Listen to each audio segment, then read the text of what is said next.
এই হোয়াটসঅ্যাপ বন্ধুরা কেমন আছেন? আমি সেই বান্দরবন থেকে আসতেছি। বিষয়টা হচ্ছে সকালে আজকে সকালে আমি যখন ঢাকাতে পৌঁছাই তখন অলমোস্ট প্রায় 6টা না সরি 5:30টার মতো বাজে। বাট নর্মালি ওই সময়টা একটু সবাই অস্থির হয়ে গেছিল। মোটামুটি আমি যেহেতু ফ্যামিলি নিয়ে আসছিলাম, তো শেষমেশ মোটামুটি মোহাম্মদপুরে আমার ওয়াইফের ভাই থাকে, অর্থাৎ বাংলাতে আমার হলো শালা হয়। তো তার বাসায় উঠেছিলাম একটু রেস্ট নেওয়ার জন্য। রেস্ট নিয়ে এখন আবার রেস্ট নিয়ে চিন্তা করলাম যে দুপুরে যদি বের হই তাও আমাকে জ্যাম খেতে হবে।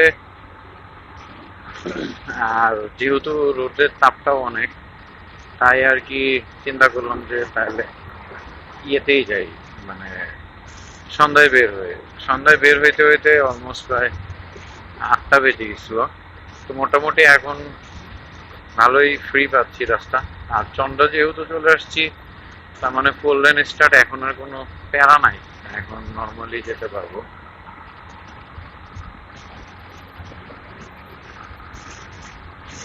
তো কেমন আছেন আপনারা সবাই? আর মোটামুটি আলহামদুলিল্লাহ একটা গুড নিউজ বলতে হচ্ছে আমার ফেসবুক পেজ জটিল পাপার মনিটাইজেশন অন হয়ে গেছে। এটা আপনাদের ভালোবাসার জন্যই হয়তো বা হয়েছে। তো সবাই দোয়া করবেন, যেভাবে ভালোবাসা দিয়ে আসছেন সেইভাবেই ভালোবাসা দিবেন। দেখি আপনাদের জন্য কতটুকু কি করতে পারি, চেষ্টা করব ভালো কিছু করার জন্য। তবে আমার একটা ভিডিও দেখলাম, অনেকে দেখেছেন, সেটা হচ্ছে সারাদিন বাইক চালিয়ে কিভাবে আমি মানে গন্তব্যে পৌঁছাই। আমি আমার ব্লগে ম্যাক্সিমাম সময় অনেক কিছু লিখি, যে মানে বলি যেটা আসলে মাঝখানে পড়ে যায়। আসলে বিষয়টা হচ্ছে এরকম যে চলার পথে যে কোনো সময় যে কোনো কিছু ঘটতে পারে, দেখা যেতে পারে। ওই সময় হয়তো ওই জিনিসটা কিভাবে আপনি চেঞ্জ করবেন কিংবা মানে করবেন, সেটা কিন্তু ওই সময়ই মাথায় আসবে, আদারওয়াইজ কিন্তু মাথায় আসবে না। এজন্যই আমি চেষ্টা করি ছোট ওই জিনিসগুলোই শুধু হচ্ছে মানে কাট করে আপনাদেরকে দেখানোর জন্য, কারণ অনেকে পুরো ভিডিও দেখতে বিরক্ত বোধ করে। তা আমি আসলে কারোর বিরক্ত বোধের কারণ হতে চাই না। তো চলুন সামনের দিকে আগাই, রাত করে যেহেতু। আর আর একটা বিষয় হচ্ছে আমি আপাতত একাই আছি। মোটামুটি আমার টিমমেট গুলোকে সবাইকে সকালবেলা আমি বিদায় দিয়ে দিয়েছি, ডিউ টু রিজন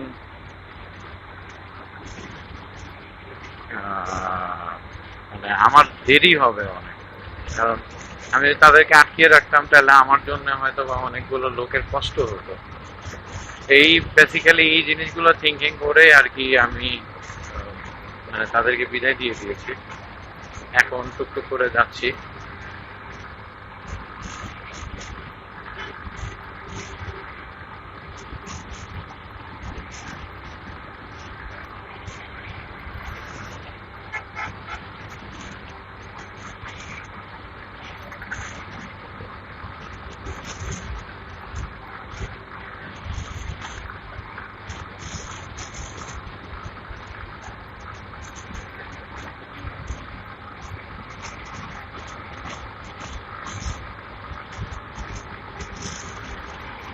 কলার ধরো, এটা ধরো।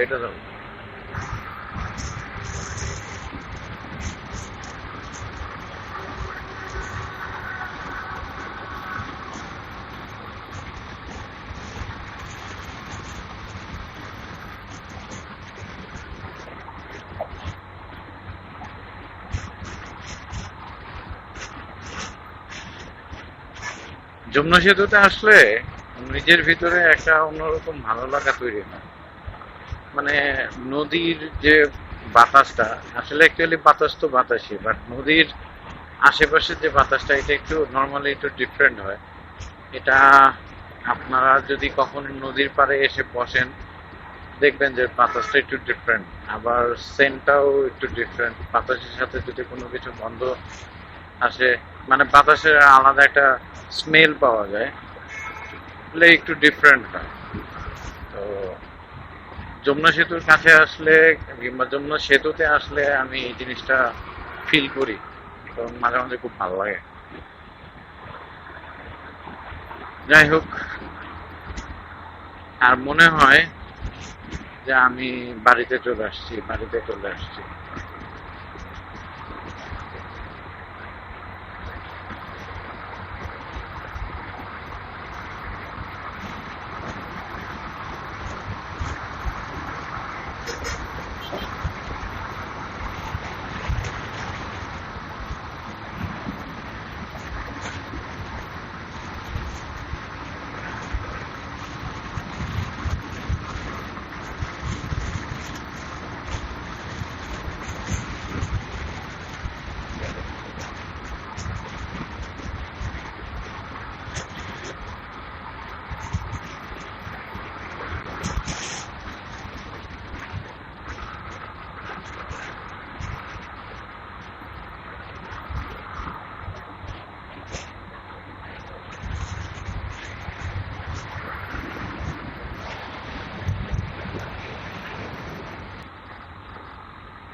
বন্ধুরা, আজকের মতো ব্লগটা এখানেই শেষ করে দিচ্ছি। ভালো থাকবেন সবাই, সুস্থ থাকবেন, আমার জন্য দোয়া করবেন যেন সুস্থভাবে ট্যুর দিয়ে বাসায় ফিরতে পারি। আল্লাহ হাফেজ।